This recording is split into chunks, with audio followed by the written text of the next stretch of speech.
স্বাগত নিউজ 24 সকাল 10টার সংবাদে সাথে আছি আমি আকাশ এহসান। চাকরি উন্নত জীবনের প্রলোভন দেখিয়ে বিদেশের নারী পাচার যেন থামছে না।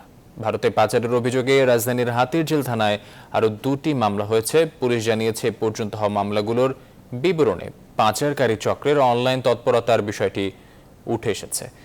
টিকটক সহ বিভিন্ন সামাজিক মাধ্যমেই এই চক্রের ফাঁদে পা দিচ্ছে তরুণীরা। এ বিষয়ে অভিভাবকদের আরো সতর্ক হওয়ার উপর গুরুত্ব দিয়েছেন সমাজবিজ্ঞানীরা।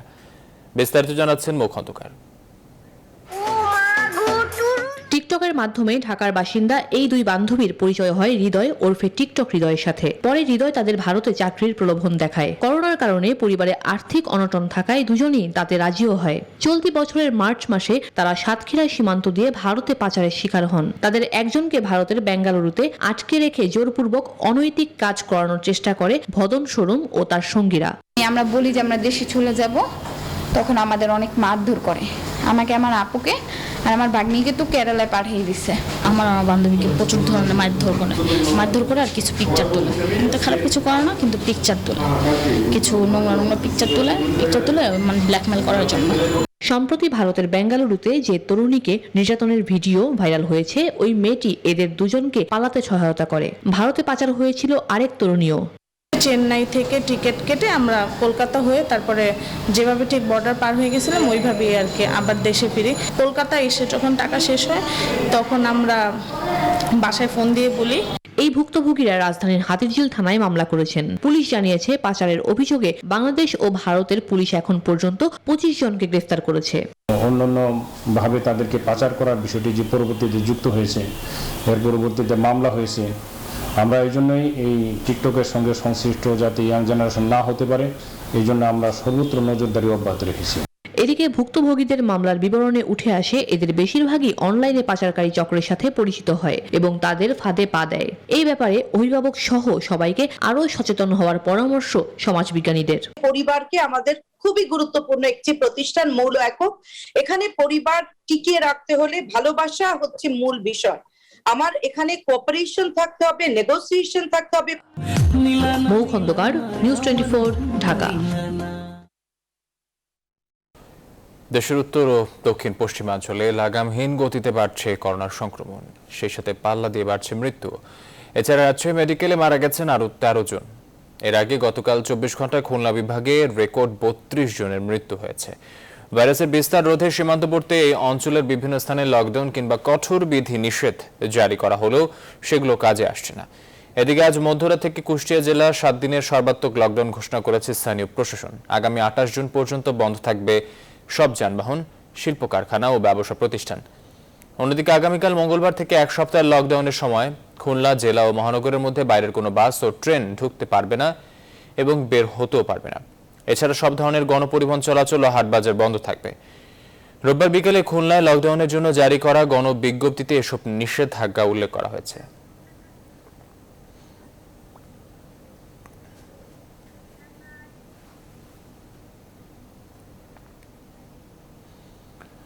পরীক্ষামূলকভাবে আজ থেকে শুরু হলো ফাইজারের টিকা কার্যক্রম। রাজধানীর 3টি কেন্দ্রে ফাইজারের এই টিকা দেওয়া হবে। রোববার স্বাস্থ্য অধিদপ্তরের নিয়মিত ভার্চুয়াল স্বাস্থ্য বুলেটিনে এসব কথা বলা হয়। নিরুৎসাহিত করা হয় আসছে ঈদে অতিরিক্ত চাপ নিয়ে মানুষের ঘরে ফেরার বিষয়ও। বাবু কামরুজ্জামানের রিপোর্টে বিস্তারিত। প্রাথমিকভাবে রাজধানীর 3টি হাসপাতালে টিকা কার্যক্রমের মধ্য দিয়ে সোমবার থেকে শুরু হচ্ছে ফাইজারের টিকা কর্মসূচি, যা চলবে সকাল 9টা থেকে দুপুর 3টা পর্যন্ত। বঙ্গবন্ধু শেখ মুজিব মেডিকেল বিশ্ববিদ্যালয়, শেখ রাসেল জাতীয় গ্যাস্ট্রোলিভার ইনস্টিটিউট এবং কুর্মিটোলা জেনারেল হাসপাতালের প্রতিটি কেন্দ্রে গড়ে 120 জন মানুষকে দেয়া হবে এই ভ্যাকসিন। যারা আগে নিবন্ধন করেছেন তারাই আসতে পারবেন এই টিকা নিতে।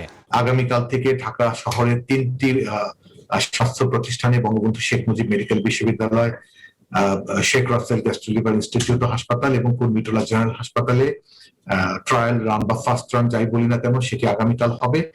স্বাস্থ্য অধিদপ্তরের নিয়মিত বুলেটিনে বলা হয়, টিকা দেওয়ার পর 7 থেকে 10 দিন পর্যবেক্ষণে রাখা হবে। এরপর ফাইজারের টিকার নিয়মিত কর্মসূচি শুরু হতে পারে। বুলেটিনে করোনা মোকাবেলায় আসছে ঈদে বাড়ি ফেরায় নিরুৎসাহিত করে স্বাস্থ্য অধিদপ্তর।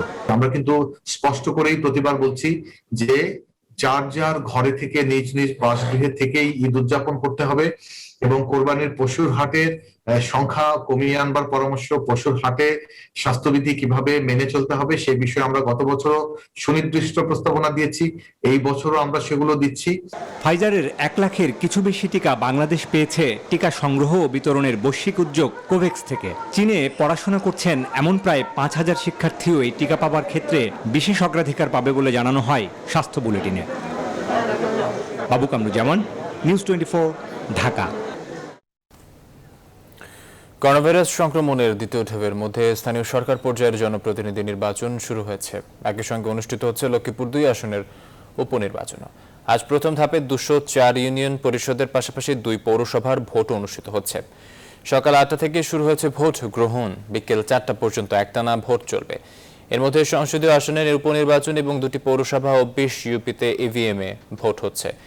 দলীয় প্রতীকের এই নির্বাচনে আওয়ামী লীগ, জাতীয় পার্টি, ইসলামী আন্দোলন বাংলাদেশ সহ কয়েকটি দল অংশ নিচ্ছে।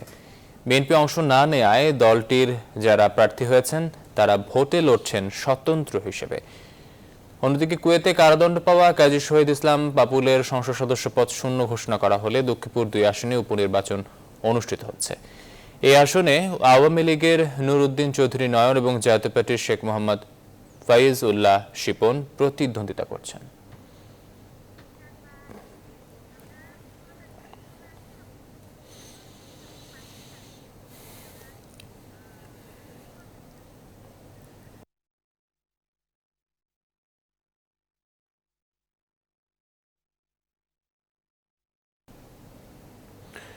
এ বিষয়ে বিস্তারিত জানাতে দেশের বিভিন্ন জেলা থেকে যুক্ত হচ্ছেন সহকর্মীরা। শুরুতে পটুয়াখালী থেকে যুক্ত হচ্ছেন সঞ্জয় কুমার দাস। সঞ্জয়, আপনার কাছ থেকে জানতে চাচ্ছি ইউপি নির্বাচনের সর্বশেষ কি তথ্য আছে আপনার কাছে, কেমন আয়োজন দেখছেন এবং ভোটার উপস্থিতি কেমন, বিস্তারিত জানাবেন। ধন্যবাদ আকাশ। বৈরী আবহাওয়ার মধ্যেও ভোটার উপস্থিতি কিছুটা কম হলেও প্রথম ধাপের ইউপি নির্বাচন বেশ সুষ্ঠুভাবেই চলছে। তো পটুয়াখালী জেলায় 19টি ইউনিয়নের নির্বাচন অনুষ্ঠিত হচ্ছে। প্রায় 2.5 লাখ ভোটার তাদের ভোটাধিকার প্রয়োগ করবেন। তবে সকাল থেকে গুড়ি গুড়ি বৃষ্টি হলেও ভোটারের উপস্থিতি একটু কম, কিন্তু ভোটাররা কিন্তু স্বতঃস্ফূর্তভাবে ভোট দেওয়ার জন্য কেন্দ্রে যাওয়ার জন্য বেশ উদ্বিগ্ন এবং আসছে। আমি এখন আছি হলো পটুয়াখালীর দুমকি উপজেলা আঙ্গারি ইউনিয়ন পরিষদের 3 নম্বর ওয়ার্ডে আঙ্গারিয়া সরকারি প্রাথমিক বিদ্যালয়। এখানে ভোটারদের দীর্ঘ লাইন আছে, কিন্তু আপনার বৃষ্টির কারণে বাহিরে ভোটারের লাইন নেই, তারা ভিতরে প্রবেশ করেছে। তো আমি আপনার গিয়ে হলো পটুয়াখালীতে 19টি ইউপি নির্বাচনের মধ্যে আপনার 19টি ইউপি নির্বাচনে মোট 85 জন চেয়ারম্যান প্রার্থী প্রতিদ্বন্দ্বিতা করছেন। এর মধ্যে 2টি ইউনিয়নে বিনা প্রতিদ্বন্দ্বিতায় নৌকা মার্কার প্রার্থী জয়লাভ করেছেন। আর এখন পর্যন্ত সহিংসতার কোনো খবর পাওয়া যায়নি, সুষ্ঠুভাবেই নির্বাচন চলছে। এই ছিল সর্বশেষ আমার কাছে। আমি চলে যাচ্ছি স্টুডিওতে। আকাশ। সঞ্জয়, আপনাকে ধন্যবাদ।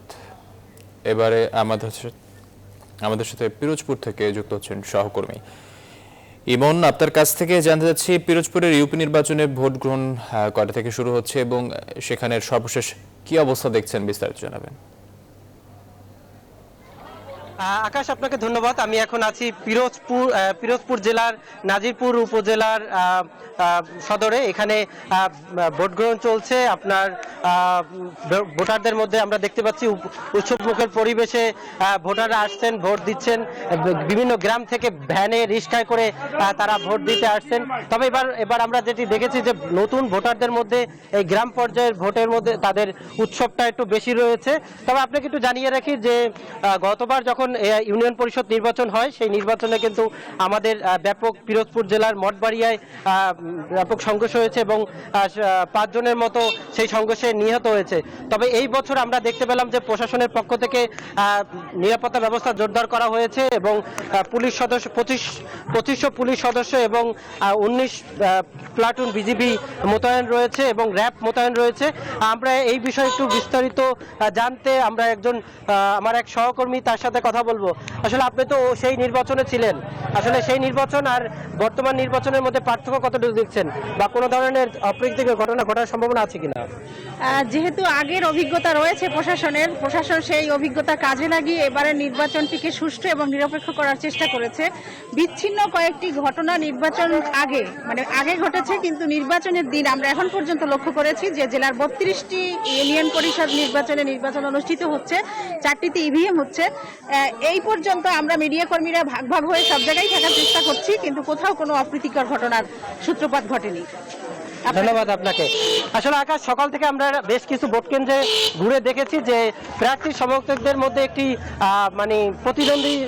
প্রতিদ্বন্দ্বিতার লড়াই চলছে। তো এই ছিল আমার কাছে সর্বশেষ। ফিরছি স্টুডিওতে।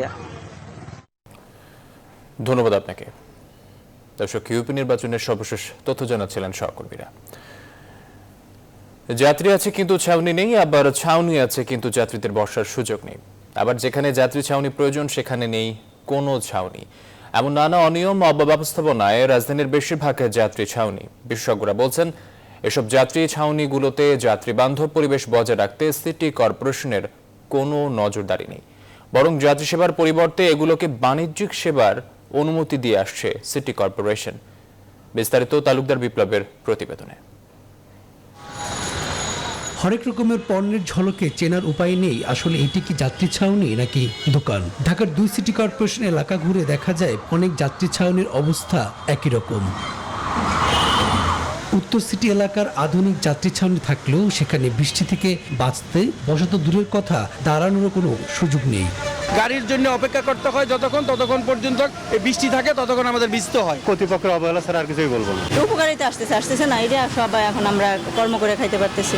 কোথাও যাত্রী ছাউনি পড়ে আছে অযত্নে অবহেলায়, কিছু ছাউনিতে বেঞ্চ থাকলেও নেই বসার পরিবেশ। রাতের বেলা এসব জায়গা হয়ে ওঠে মাদক সেবীদের আড্ডাস্থল। নিয়ম হলো যাত্রী ছাউনির সামনে স্টপেজ করা, কিন্তু তারা এটা তোয়াক্কা করেন না, যত্রতত্র তারা প্যাসেঞ্জার নামান এবং উড়ান। ছোট রাস্তাগুলো ছোট হয়ে গেছে, কিন্তু সেখানে দেখা যাচ্ছে যে যাত্রী ছাউনি সেখানে হচ্ছে, কিন্তু হলে কি হবে, লোকগুলো কিন্তু চলাফেরা করতে পারে না, একটা বাধার সৃষ্টি হয়ে যায়। যাত্রী ছাউনি পুরাটা হচ্ছে বাণিজ্যিক প্রতিষ্ঠান করে ফেলছে। আপনি তো দেখে আসছেন পুরাটাই। এখন এটা তো হয় উচ্চত্ব কেন্দ্র করতে হবে। এখানে 30 ফিট জায়গার মধ্যে 3টা দোকান হয়ে আছে। আবার অনেক জায়গায় বাস না থামলেও রয়েছে যাত্রী ছাউনি, অনেক জায়গায় বাসের কাউন্টার আছে কিন্তু নেই যাত্রী ছাউনি। যথাস্থানে যেখানে প্যাসেঞ্জার থামে ওই স্থানে রেডিসনের অপোজিটে আপনার যাত্রী ছাউনি আছে, যাত্রী যে থাকে হইল শেওড়ার মোড়ে। সমস্যা সমাধানে কর্তৃপক্ষের দৃষ্টিভঙ্গির পরিবর্তন জরুরি বলে মত নগরবিদদের। এটি যাত্রী বান্ধব এবং পদচারী বান্ধব হওয়া নিশ্চিত করার মধ্যে দিয়ে তাদের ব্যবসায়িক মনোভাব থেকে সরে এসে সেবা মনোভাবকে সমুন্নত রাখবে।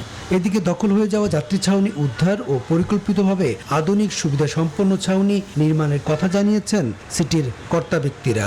আধুনিক মানের 50টি যাত্রী ছাউনি তৈরি করার জন্য প্রকল্প গ্রহণ করেছি এবং শিগগিরই সেটি টেন্ডার হতে যাচ্ছে। আমরা ইতোমধ্যে বিভিন্ন এলাকায় পুরনো যাত্রী শ্রেণীগুলি সংস্কার সহ নতুন আরো যাত্রী শ্রেণী নির্মাণের জন্য আমরা উদ্যোগ নিয়েছি।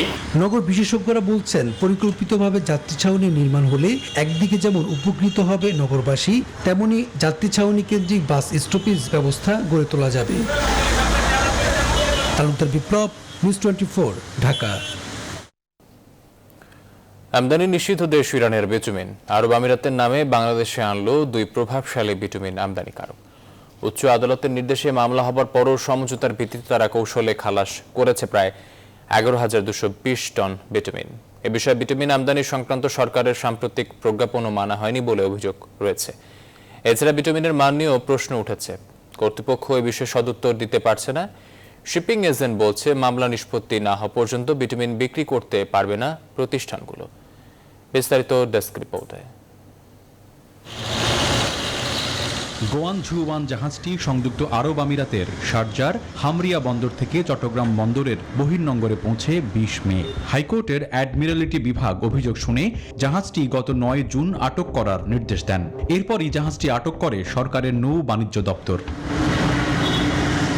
নিউজ 24-এর হাতে আসা জাহাজটির নথি বলছে, সংযুক্ত আরব আমিরাতের বিটুমিন উল্লেখ করে পিএইচপির বে টার্মিনাল অ্যান্ড ডিস্ট্রিবিউশন কোম্পানি এবং মেসার্স ইলিয়াস ব্রাদার্স এই বিপুল পরিমাণ বিটুমিন আমদানি করেছে। জাহাজটির বিল অফ লোডিং এর তথ্য জানান দিচ্ছে বিটুমিনগুলো শারজার হামরিয়া বন্দর থেকে বিটুমিন নিয়ে এসেছে, কিন্তু অনুসন্ধান এবং নথি বলছে সংযুক্ত আরব আমিরাত বিটুমিন উৎপাদনকারী দেশ নয়। তারা প্রতিবেশী দেশ ইরান থেকে বিটুমিন আমদানি করে সেখান থেকে রপ্তানি করে বিভিন্ন দেশে। বিভিন্ন মাধ্যম থেকে পাওয়া তথ্য জানান দিচ্ছে সম্প্রতি দুই আমদানিকারক প্রতিষ্ঠান ইরানের বিটুমিন আমিরাত থেকে বাংলাদেশে এনেছে। অনুসন্ধানের প্রয়োজনে আমিরাতের বিভিন্ন বিটুমিন রপ্তানিকারকদের সাথে যোগাযোগ করা হলে তারাও ইরান থেকে আমদানি হয়ে আসার তথ্যটি দিয়েছেন। তারা এটাও জানান ইরানের বিটুমিনই আমিরাতের নাম দিয়ে বাংলাদেশে ঢুকছে। একদিকে সরকারি প্রজ্ঞাপন, অন্যদিকে ইরানের বিটুমিন কিভাবে আমিরাতের নামে দেশে আসছে সে বিষয়ে চট্টগ্রাম বন্দর কর্তৃপক্ষের কাছে জানতে যাওয়া। না, এটা আমরা জানবো না, এটা কাস্টমসের জানতে লাগবে। মালামালের কাজ হলো কাস্টম, মাল ভিতরে কি আছে যাচাই করা, বাছাই করা, ডিউটি ফিক্স করা, ডিউটি নির্ধারণ করা, এগুলো হলো কাস্টমসকে জানতে হবে, বুঝছেন? এ বিষয়ে চট্টগ্রাম বন্দরের কাস্টমস বিভাগের সাথে কথা বলে কোনো সদুত্তর পাওয়া যায়নি। আমদানি করতে পারবে, কিন্তু আমদানির ক্ষেত্রে এটা একটা গুণগত মান নিশ্চিত করে সার্ভ করার জন্য বাণিজ্য মন্ত্রণালয় আপনার আইটিওতে শর্ত দিয়েছে। তো সুতরাং আমরা ওগুলোর নমুনা তুলে টেস্ট করা হয়, টেস্ট যদি ওকে থাকে তাহলে খালাস হবে। কমিশনারের বক্তব্য অনুযায়ী যোগাযোগ করা হয় ওই কর্মকর্তার সঙ্গেও। এটা তো আমি বলতে পারবো না, স্পেসিফিক কিলোমিটার হলে আমি আপনার ডিটেইলস, আর এটা সুলকান সেকশনের কাজ, এটা তো আমি চেটে ক্লিয়ার করি না, ঠিক আছে? এটা করতে হবে আপনার সুলকান সেকশনের সংশ্লিষ্ট সুলকান সেকশনে আপনার জানতে হবে। শিপিং এজেন্টের সাথে কথা বললে তারা জানান আমদানি করা বিটুমিন ভর্তি জাহাজের মামলা চলমান আছে। নিষ্পত্তি না হওয়া পর্যন্ত পণ্য বিক্রি করতে পারবেন না তারা। এদিকে আমদানি করা বিটুমিনের নিম্নমান নিয়ে খোদ সরকারি উদ্বিগ্ন। সরেজমিনে দেখা যায় নিম্নমানের বিটুমিন ব্যবহারের ফলে নির্মাণের 6 মাসেই রাস্তার বেহাল দশা।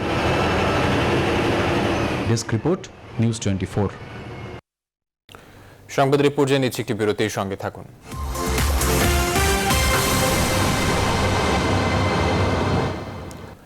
বিরতির পর আবারও স্বাগত সংবাদে। করোনা মহামারীর প্রভাবে কিছুটা কমেছে অর্থ পাচারের প্রবণতা। সুইস ব্যাংকগুলোতে বাংলাদেশিদের গচ্ছিত টাকাও বছরের ব্যবধানে কমেছে 6.6%। তবে অর্থনীতি বিশ্লেষকরা বলছেন পাচারের পরিমাণ কমেনি, বদলেছে ধরন ও গন্তব্য। অর্থনীতি বাঁচাতে পাচার বন্ধে আইনের কঠোর প্রয়োগের পাশাপাশি দেশে বিনিয়োগের ক্ষেত্র বাড়ানোর কথা বলছেন তারা। সুলতান আহমেদের রিপোর্ট।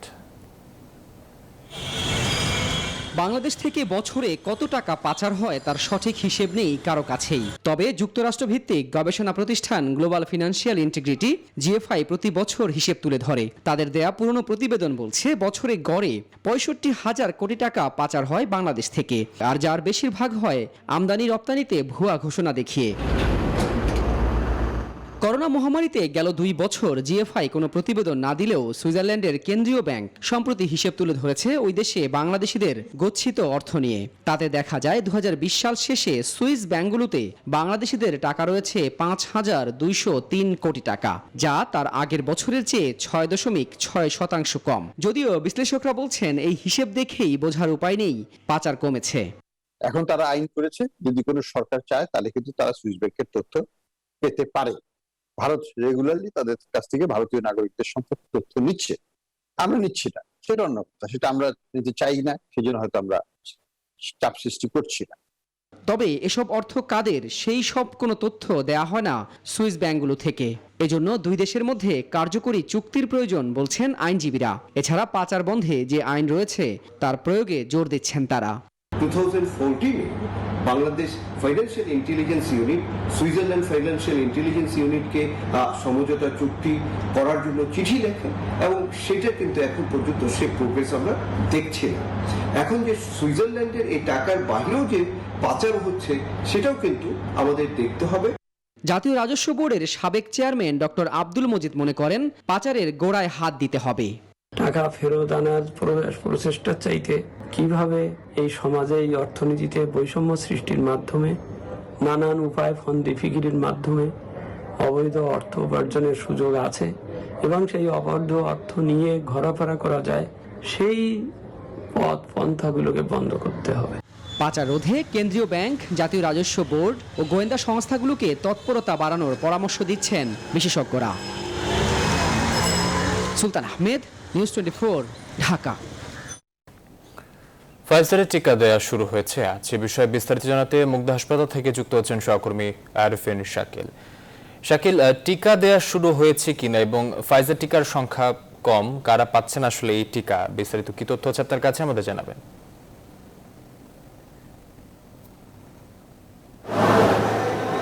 আকাশ, মূলত ফাইজার যে টিকা দেওয়ার কথা ছিল সেই টিকা এই মুহূর্তে জেনারেল হাসপাতালে দেওয়া হচ্ছে না।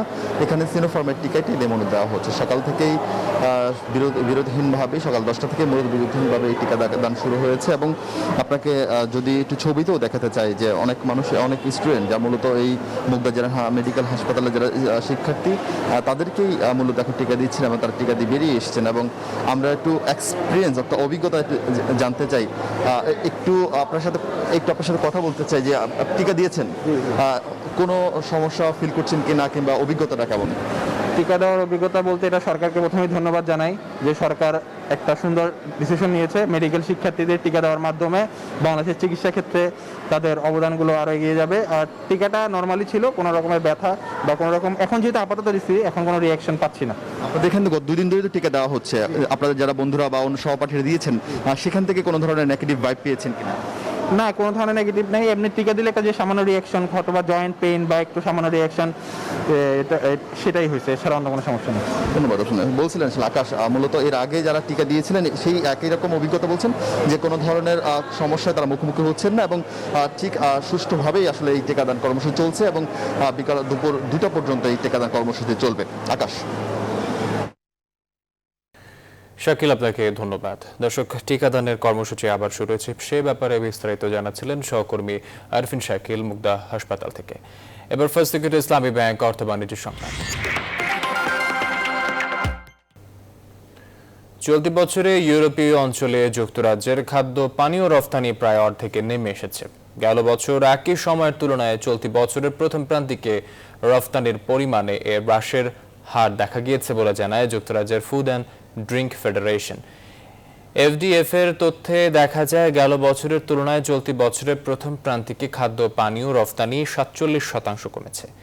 দেশের খাদ্য পানীয় উৎপাদকের সংগঠন এফডিএফ জানায় মূলত ব্রেক্সিটের কারণে যুক্তরাজ্যের ব্যবসা কেন্দ্রিক নীতিতে কিছু পরিবর্তন আসায় রফতানির পরিমাণে এর হ্রাসের হার ঘটেছে। পাশাপাশি করোনা মহামারীর কারণেও রফতানির ওপর প্রভাব পড়েছে বলে জানায় তারা।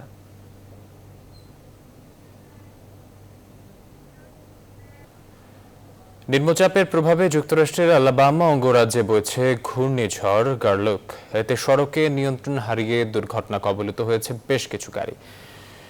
মৃত্যু হয়েছে অন্তত 10 জনের, যার মধ্যে 9 জনই শিশু। গ্রেনভিল শহরের পাশের একটি ব্যস্ত মহাসড়কে পানির চাপে নিয়ন্ত্রণ হারিয়ে অন্তত 15টি গাড়ির মধ্যে সংঘর্ষ হয়। তীব্র বাতাস আর তুমুল বৃষ্টিতে গাড়িগুলো দুর্ঘটনার কবলে পড়ে। এছাড়া ঘূর্ণিঝড়ে বাড়ির ওপর গাছ ভেঙে পড়ে এক ব্যক্তি ও 3 বছরের এক শিশু নিহত হয়েছে। ঘূর্ণিঝড়ের কারণে আকস্মিক বন্যা এবং ঝড়ো হাওয়ায় আলাবামার শত শত বাড়িঘর ধ্বংস হয়েছে।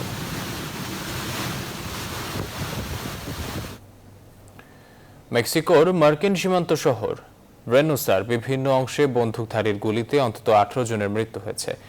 রোববার দেশটির নিরাপত্তা বাহিনী জানিয়েছে কয়েকজন বন্দুকধারীর একটি গ্রুপ কয়েকটি গাড়িতে করে এসব হামলা চালায়। এই ঘটনায় জড়িত সন্দেহে একজনকে আটক ও 3টি ট্রাক জব্দ করা হয়েছে। রেনেসা শহরের নিয়ন্ত্রণ নিয়ে স্থানীয় কয়েকটি মাদক চোরাবারকারী চক্র গেল কয়েক বছর ধরে লড়াই করে আসছে। তবে এই হামলার উদ্দেশ্য এবং কারা এই হামলা চালিয়েছে তা এখনো জানা যায়নি। রাজধানী সহ সারা দেশে বেশ কয়েকটি সিনেপ্লেক্স তৈরি হলো। বর্তমান বাস্তবতায় তার একটিতে হয়নি কোনো সিনেমা প্রদর্শন। সরকার চলচ্চিত্রকে শিল্প হিসেবে ঘোষণা দিলেও এসব সিনেপ্লেক্স নির্মাণে প্রেক্ষাগৃহ সংশ্লিষ্টরা কেউই পায়নি শিল্পের কোনো সুবিধা। সংশ্লিষ্টরা বলছেন গত বছর 1000 কোটি টাকার বিশেষ ঋণ তহবিল ঘোষণা কিছুটা স্বস্তি মিলালেও এখনও তা দেখায়নি আলোর মুখ। এমন বাস্তবতায় সিনেমা হল বাঁচাতে প্রয়োজনে ভারত থেকে ভালো মানের ছবি আমদানির দাবি জানিয়েছেন তারা। দর্শক, এই ছিল এখনকার আয়োজনে। এতক্ষণ সাথে থাকার জন্য ধন্যবাদ।